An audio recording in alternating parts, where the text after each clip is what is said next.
গঙ্গারামপুর থানার পাটন গ্রামে আদিবাসী গৃহবধূর সঙ্গে পরকীয়ার সন্দেহে এক যুবককে পিটিয়ে খুনের অভিযোগ বেশ কয়েকজনের বিরুদ্ধে। আটক 2 জন। তদন্ত শুরু করেছে পুলিশ জানিয়েছে মৃতের নাম পাচু হালদার, বয়স 34 বছর।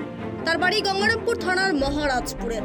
এমন ঘটনায় গঙ্গারামপুর থানার পুলিশ 2 জনকে জিজ্ঞাসাবাদের জন্য আটক করে পুরো ঘটনার তদন্ত শুরু করেছে।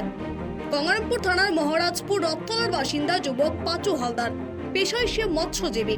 মাঝে মধ্যেই পাচু পাটনে নেশা করতে যেত বলে সূত্রে জানা গিয়েছে। রবিবার রাতেও সে সেখানে গিয়েছিল বলে খবর। অভিযোগ, সুভাষ সোরেনের স্ত্রী লক্ষ্মী মুর্মুর সঙ্গে পরকীয়ার সন্দেহে পাচুকে বেঁধে রেখে রাতভর মারধর করে বেশ কয়েকজন আদিবাসী বলে অভিযোগ। সোমবার সকালে খবর পেয়ে পাচুর আত্মীয়রা ও প্রতিবেশীরা পাটন গ্রামে ছুটে যান। খবর দেওয়া হয় পুলিশকে।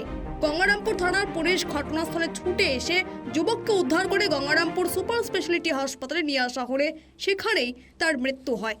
ঘটনার পর যুবকের পরিবারের লোকজন পিটিয়ে মারার অভিযোগ তুলে গঙ্গারামপুর থানায় কয়েকজনের নামে খুনের অভিযোগ দায়ের করেছেন।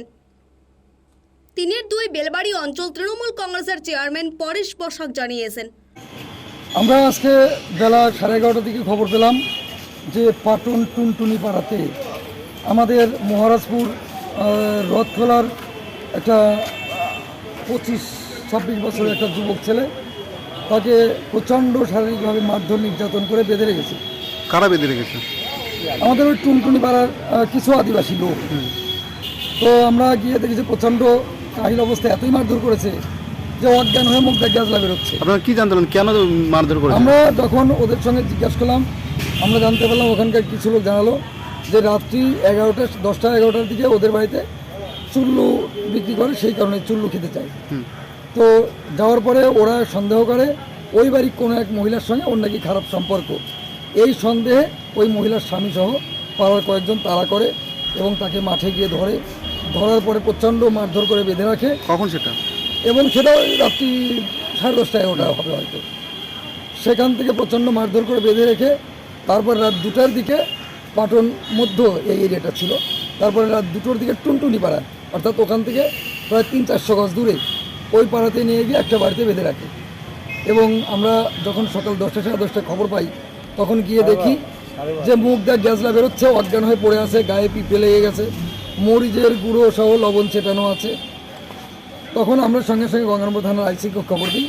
আইসি বাবুর নেতৃত্বে পুলিশ যায় এবং ওকে উদ্ধার করে থানায় নিয়ে গেলে থানা হসপিটাল নিয়ে যায় এবং সেখানে গেলে ডাক্তাররা তাকে মৃত বলে ঘোষণা করে। এখন আপনারা কি চাইছেন? এখন আমরা চাইছি যে এটা প্রশাসনিকভাবে পূর্ণ তদন্ত হোক এবং আসল ঘটনা বেরিয়ে আসুক এবং খুনের এই যে অন্যায়ভাবে শারীরিক নির্যাতন করে হত্যা করা, এর আইনানুগ ব্যবস্থা আমরা চাইছি।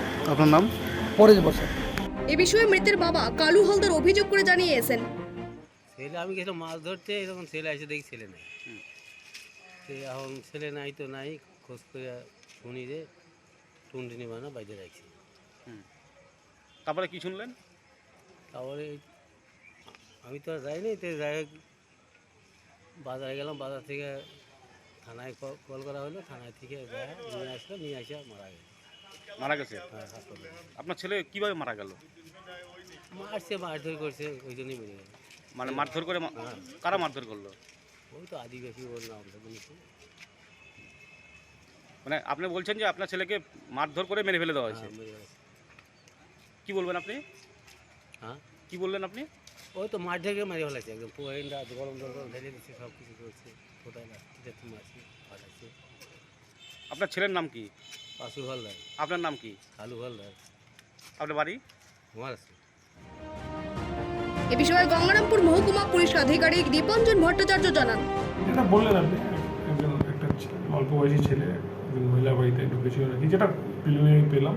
তো সেখানে তাকে মারধর করা হয় এবং আজকে হসপিটালে এক্সপায়ার করে। তো এর বেসে আমরা কেস স্টার্ট করবো এবং খুব শীঘ্রই যারা যারা ইনভলভ আছে নাম পাচ্ছি কিছু, কেস স্টার্ট করে অ্যারেস্ট করবো।